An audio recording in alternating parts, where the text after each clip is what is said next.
Del 11 al 12 de febrero se realizó un seminario organizado por la Universidad de Georgetown en el Hotel Live Aqua, Cancún, México, denominado Estrategia para Campañas Adversas, al cual asistió una representación de la oposición venezolana.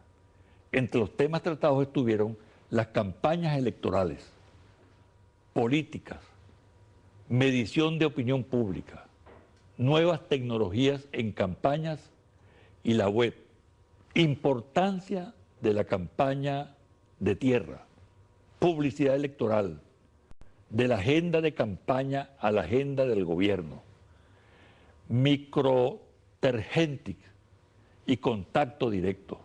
En el evento participaron personalidades que han marcado tendencia en campañas electorales importantes en los últimos tiempos, tanto en Estados Unidos como México y en general América Latina.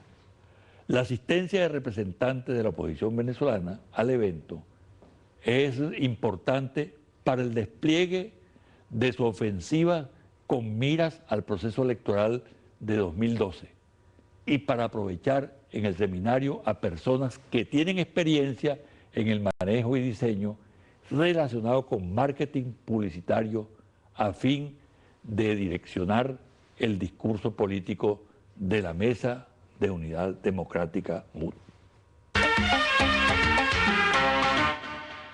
Existe un borrador genérico denominado Oficina Política de MCM, en el cual se da a conocer la aspiración presidencial de la diputada opositora María Corina Machado, apoyándose en la conformación de un grupo denominado Movimiento MCM.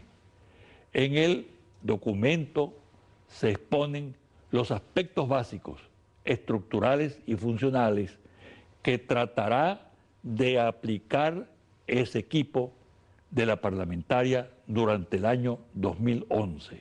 Ejemplo, posesionarla como principal liderazgo político de oposición del país, restar fuerza a Chávez y al chavismo, aprovechando una política muy crítica, posesionar el movimiento MCM como principal y más influyente partido político del país, posesionar a líderes del movimiento en cargos ejecutivos de gobierno, nacionales, regionales y municipales, empoderar a la oposición venezolana a través de influencia política y local y capacidad de negociación, generando fuerza que determine la unión de diferentes partidos, movimientos opositores, con el objeto de recuperar espacios políticos perdidos.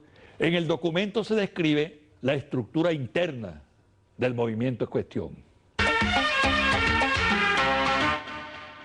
Un informe sobre una reunión de la Mesa de Unidad Democrática, MUD, el organismo que coordina a la oposición en el 2011, señala lo siguiente: hay mucha inquietud por lo difícil que ha sido ponerse de acuerdo para nombrar una directiva que represente a la unidad y sus políticas, haciendo énfasis por el coordinador de la mesa, Ramón Guillermo Aveledo, que los diputados de la oposición fueron electos por los votos de la unidad y que ninguno por sí solo hubiese llegado al Parlamento, frase que el redactor del informe dice compartir, por lo cual se impone una agenda parlamentaria común que, por cierto, todos los candidatos anexaron a su programa, por lo que se decidió que era necesario nombrar un enlace entre la MUD y el grupo parlamentario. Según versiones provenientes del ámbito parlamentario, en la representación del chavismo causó sorpresa que en la primera reunión de trabajo de los directivos de las distintas tendencias, lo que plantearon los diputados de la oposición como cuestión previa fue el incremento del sueldo, que se mantuvieran 2 ayudantes para cada diputado y no uno, como lo establece ahora el reglamento, y que se aligerara la expedición de los pasaportes diplomáticos, tanto de principales como de suplentes. Un curioso fenómeno se está dando en el país. Todas las marchas convocadas por la oposición resultan un fracaso. Ocurrió con la marcha del 23 de enero, la del sábado 5 de febrero y la del Día de la Juventud. Son movilizaciones que evidentemente no guardan proporción con la votación que obtuvo ese sector el 26 de septiembre del pasado año y con la condición de mayoría de la cual se jactan sus dirigentes.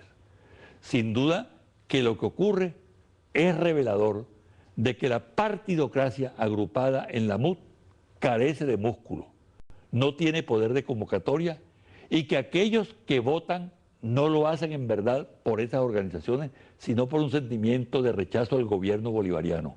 Situación esta que pudiera revertir en cualquier momento cuando la polarización decrezca. El fenómeno se refleja en las encuestas y empieza a preocupar a los dirigentes de oposición. José Miguel Insulza, secretario general de la OEA, quien le debe el cargo al gobierno venezolano, lo cual hay que recordar siempre, se niega a darle al país las posiciones que había ofrecido. El cambiazo de Insulza es emblemático y en medio de la OEA circulan variadas interpretaciones y conjeturas. Con el correr de los días se acentúa la tendencia en el funcionario a enfrentar al gobierno venezolano, a molestar, como lo indica su reciente declaración sobre la reelección presidencial venezolana, que según él tiene que ajustarse a las reglas democráticas, una verdadera perogrullada, pero útil a su vez para la postura que él viene manteniendo, siempre muy próxima a la de los Estados Unidos. Durante varios días quedó sin agua el aeropuerto de Maiquetía por una falla en la respectiva tubería. Pero lo más grave del caso es la falta de un plan de contingencia adecuado para atender tal situación. La mayoría de los baños estuvo cerrada y otros funcionaron con tobitos, lo cual provocó molestia a los pasajeros y visitantes del aeropuerto. Otra situación grave es la de los estacionamientos. Los mismos carecen de iluminación, vigilancia, señalización, con lo cual se da un verdadero caos. También repito lo que dije en anterior programa, el pésimo estado en que están las vías del acceso al principal aeropuerto del país. Aumentan las quejas y reclamos de los usuarios de la vía al oriente del país. En diversos tramos de la carretera hay incontables huecos y baches que prácticamente convierten en un peligro transitar por esa vía. He recibido el testimonio de personas acerca de los accidentes que surgen. Uno de ellos referente a unos 18 automóviles accidentados en fila en un tramo de la carretera. Un llamado a las autoridades competentes para que tomen cartas en el asunto. Confidencial al cierre. Número 1. El expresidente de PDVSA, Luis Justi, fue removido del cargo de miembro de la directiva de la empresa petrolera colombiana Alange. La decisión se produce luego de que las acciones de Alange se desplomaron una vez que Justi se retractó sobre las cifras de producción que había anunciado. Número 2. La compañía Alange Energy Corporation, ALEF, es una empresa basada en Canadá, orientada hacia la producción petrolera y la exploración de gas natural.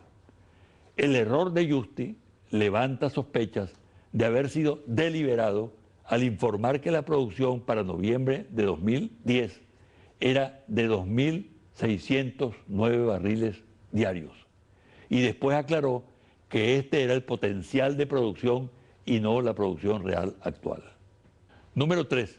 Se conoció que Justi, después de la primera declaración, había vendido un importante número de acciones en la compañía.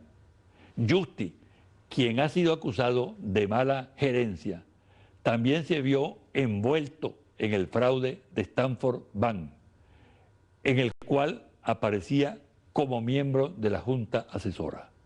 Número 4.